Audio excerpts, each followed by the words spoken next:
The great arbiter of all truth, the New York Times, published an article yesterday with the headline, "Election Falsehoods Surged on Podcasts Before Capitol Riots, Researchers Find." What is this story about? Well, I'll tell you, this story is clearly just targeting podcasts and radio. That's all it is. Now that they are still losing because they can't silence us, I was told, go online. We don't want you here. You'll have to build your own thing. Well, I did. Now they see how effective it is, and now they can't have us online. Here's the subheadline.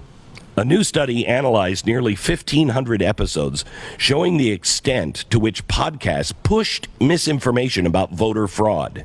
Now, the article opens mentioning me. Clearly from the outset, they're accusing me of spreading election falsehoods. It says it in the headline.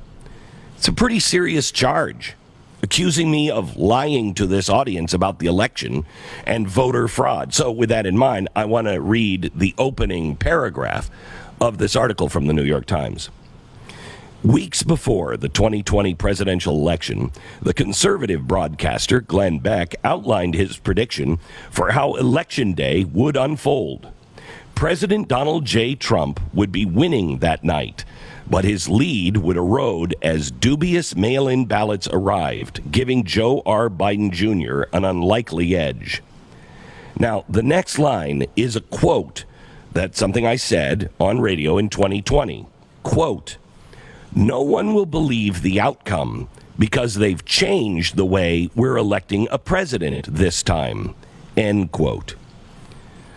Now, since the New York Times is the great arbiter of all truth, I'm almost certain that the article didn't go through any fact-check, PolitiFact, Snopes, any of Facebook's army of fact-checking referees.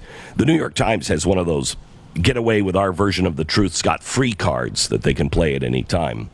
But as usual, it's context that is left on the cutting room floor. Context. It's inconvenient when it comes to character assassination attempts like this one. But here is why context always matters. Because when something is taken blatantly out of context in order to serve your narrative, it is the equivalent of a lie.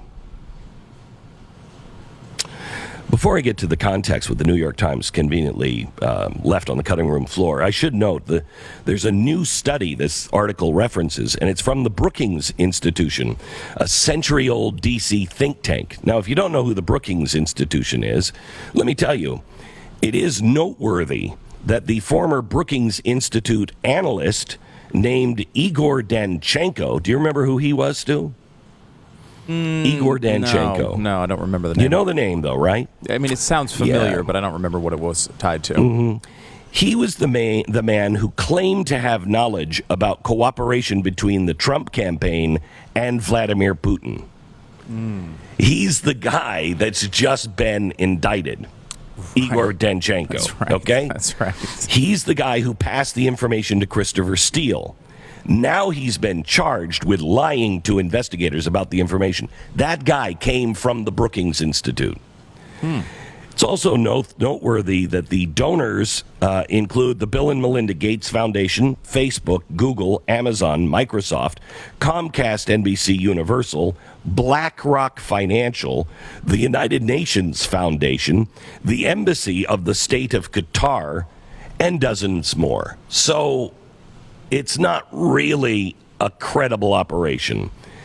But the study was ready to be released on Tuesday of this week, and it's almost as if they were coordinating something, because the New York Times article about the study came out yesterday. And actually, we know the New York Times got their hands on the study long before it was released, because they reached out to one of my colleagues on Monday asking us if we wanted to comment. We didn't comment on this because it's not my first rodeo with the New York Times, but I did provide them with full context, and I want to show you that full context in just a second, because this is an effort to take all of us down, and if you know the truth, it will not work. So let me give you the quote again that was in the New York Times.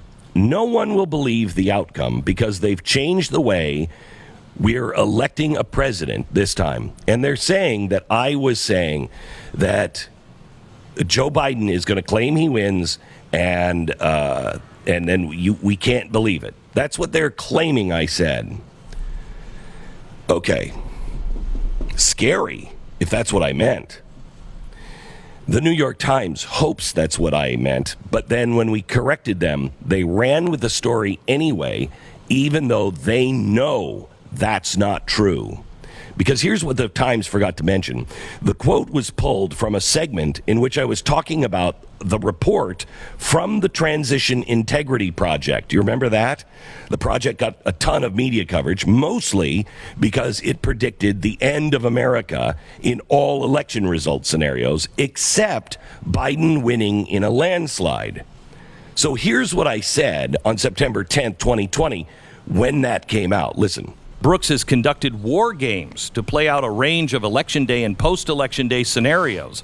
Virtually all the outcomes, save one, a Biden landslide, have ended up facilitating a nightmarish fallout. Well, what about a Trump landslide?